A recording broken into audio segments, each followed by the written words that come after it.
एक जो पीएनजीआरबी जो आपकी इंडस्ट्री के रेगुलेटर हैं, उनकी तरफ से एक ड्राफ्ट अमेंडमेंट की बात कही जा रही थी कि जिसमें टैरिफ ज़ोन जो हैं, उन्हें 3 से घटाकर 2 कर दिया जाए। साथ ही आप जैसी कंपनियों को वॉल्यूम कैलकुलेशन के लिहाज से जो फ्लेक्सिबिलिटी दी जाए। अगर ये रिकमेंडेशंस या ये जो अमेंडमेंट्स लागू होते हैं, ये बताएँ सर गेल के लिए कितने बड़े फ़ायदे की बात होगी, रेवेन्यू के लिहाज से भी और मुनाफ़े के लिहाज से भी?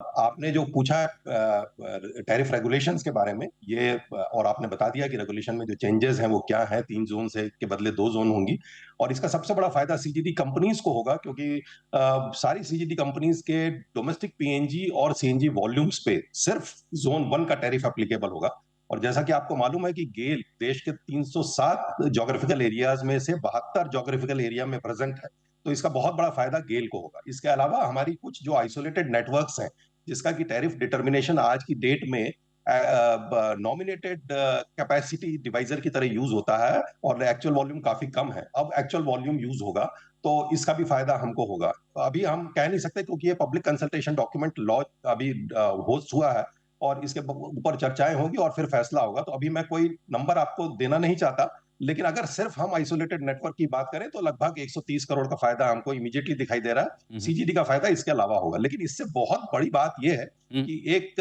इंटीग्रेटेड टैरिफ का जो रिवीजन हमने अगस्त 24 में फाइल किया था, जो कि अभी 58 रुपए 61 पैसे पर एमएमबीटीयू है, उसको हमने 20 रुपए का इंक्रीज करके 78 रुपए का फाइल किया है और ये 20 रुपए का इंक्रीज जो है 3400 करोड़ रुपए सालाना बनता है। और हमारा ये मानना है कि इसमें 1200 करोड़ जो कि मिनिमम जो सिस्टम यूज गैस का कॉस्ट का ट्रू अप है और करीब 800 करोड़ जो है हमारा कैपेसिटी का एडजस्टमेंट और जो डीएलोकेशन हुआ था एपीएम प्राइस्ड गैस का, उसका एडजस्टमेंट है। ये तो कहीं इसके ऊपर तो कोई संशय है ही नहीं और ये होपफुली पीएनजीआरबी के अगले महीने की मीटिंग में ये थ्रू हो जाना चाहिए, जिसकी वजह से गेल को बहुत मजबूती मिलने वाली है। अच्छा तो आप ये मान के चल रहे हैं कि इसकी संभावना पूरी है कि ये ₹20 की जो टैरिफ हाइक के लिए आपने प्रपोज़ल भेजा, ये ऑलमोस्ट डन है। उम्मीद करें थोड़ा हो भी जाएगा। अगर किसी वजह से समझो ना हो या होल्ड पर जाए, तो गोल गेल की कितनी कॉस्ट बढ़ती है और कितनी आपकी अंडर रिकवरी टाइप जो हो सकता है, वो भी समझाएँ सर?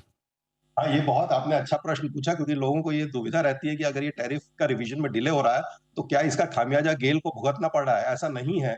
ये सिर्फ एक मैचिंग प्रिंसिपल पे मिसमैच है, लेकिन हमको जो डिले है, उसका भी टाइम डिले का भी रिटर्न हमको वही 12% पोस्ट टैक्स मिलता है, तो we end up earning 16% return on that time delay also. तो इसका कोई नुकसान गेल को नहीं होता है, हालाँकि टैरिफ टाइमली रिवाइज़ हो जाए तो बहुत अच्छी बात। यानी और आप कॉन्फिडेंट भी हैं कि कोई वजह नहीं कि अथॉरिटीज़ ना माने कि ये टैरिफ हाइक क्यों नहीं दिया जाए, तो मिलना लगभग निश्चित है, राइट सर?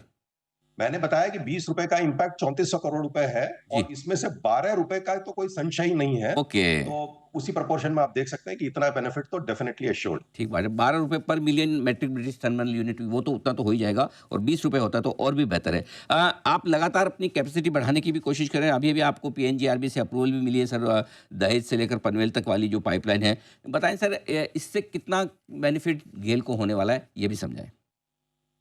ये पाइपलाइन अभी कैपेसिटी से कंस्ट्रेंट थी। 19.9 million metric ton million standard cubic metres per day की कैपेसिटी है, जो कि 22.5 मिलियन का अभी ऑथराइजेशन हमको मिल गया है और इसको पूरा करने से जो हमारा डबहोल का टर्मिनल है उसका यूटिलाइजेशन हम इंक्रीज कर पाएंगे। ये टर्मिनल अभी ब्रेक वाटर और एम्बियंट एयर हीटिंग सिस्टम ना होने की वजह से कंस्ट्रेंड है। 5 मिलियन टन की कैपेसिटी में हम लगभग 2 मिलियन टन ही ऑपरेट कर पाते थे। मुझे बताते हुए खुशी हो रही है कि हमारा ब्रेक वाटर कंप्लीट हो गया है और इस मानसून में ये ऑल वेदर टर्मिनल की तरह ऑपरेट करेगा, जिससे कि हम इसकी कैपेसिटी को बढ़ा पाएंगे। और इसके अलावा ही जून 26 अगले साल में हमारा ये एम्बियंट एयर हीटिंग सिस्टम भी कमीशन हो जाएगा, जिससे कि इस टर्मिनल की कैपेसिटी अपने नॉर्मल लेवल पे आ जाएगी और हम इसको augment in fact 6.3 million metric ton per annum तक करने वाले हैं, जो कि अगले साल हो जाएगी और इस पाइपलाइन का ऑथराइजेशन से इस टर्मिनल से इवैक्यूएशन और आसान हो जाएगा। ठीक बात है। गुप्ता साहब गेल के इन्वेस्टर ये ज़रूर जानना चाहेंगे कि वित्त वर्ष 2026 गेल के लिए किस तरह का रह सकता है? क्या प्लान्स हैं आपके? किस तरह के एक्सपेंशन कैपेसिटी और अगर आई डोंट नो रेवेन्यू वगैरह क्या आप कोई एक गाइडलाइन या आप गाइडेंस या फिर कोई टारगेट लेकर चल रहे हैं कि आप क्या अचीव करना चाहते हैं? तो ज़रा अपने शेयर होल्डर्स के लिए बताएँ सर, क्या इरादा है? 2025 साल तो आई थिंक सभी इन्वेस्टर्स को मालूम ही है, हमारे 9 महीने के रिजल्ट रिकॉर्ड रिजल्ट्स रहे थे और होपफुली पूरे साल का रिजल्ट भी उसी दिशा में होगा। अगले साल के लिए भी हम मानते हैं कि नेचुरल गैस सेक्टर के प्रोस्पेक्ट्स बहुत अच्छे हैं। कंजम्पशन हम देख रहे हैं कि सीजीडी में बहुत ही रोबस्ट कंजम्पशन हो रहा है, 12 से 15% का सीएजीआर से। और इसके अलावा रिफाइनरीज का कंजम्पशन बढ़ेगा बिकॉज कनेक्टिविटी बढ़ रही है। हमारी बहुत सारी पाइपलाइंस रिसेंटली कमीशन हुई है, जैसे बरौनी गुवाहाटी, और उसके आगे आईजीजीएल का फेज 1 कंप्लीट हो गया। उसके अलावा हमारी श्रीकाकुलम अंगुल पाइपलाइन कमीशन हो चुकी है। इसी साल अब हम 25-26 में अपनी मुंबई नागपुर झारसुगुड़ा जबलपुर पाइपलाइन कमीशन कर लेंगे। इसके अलावा कोची कोटीनाड बैंगलोर बैंगलोर पाइपलाइन भी बैंगलोर तक अब कमीशन हो जाएगी।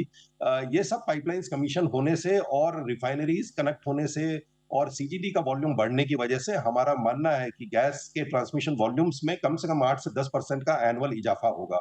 और उसी हिसाब से फिर, क्योंकि ये टैरिफ भी रिवाइज हो रहा है और वॉल्यूम्स भी बढ़ रहे हैं, तो उसी हिसाब से हमारा प्रॉफिट भी बढ़ना चाहिए। बिल्कुल। गुप्ता साहब, बहुत-बहुत धन्यवाद। आपने बड़े विस्तार से पूरा गेल के बिज़नेस प्रोस्पेक्ट्स के बारे में हमारे दर्शकों को डायरेक्शन दिया, राय दी। Thank you so much sir. आज आपके समय के लिए बहुत-बहुत शुक्रिया।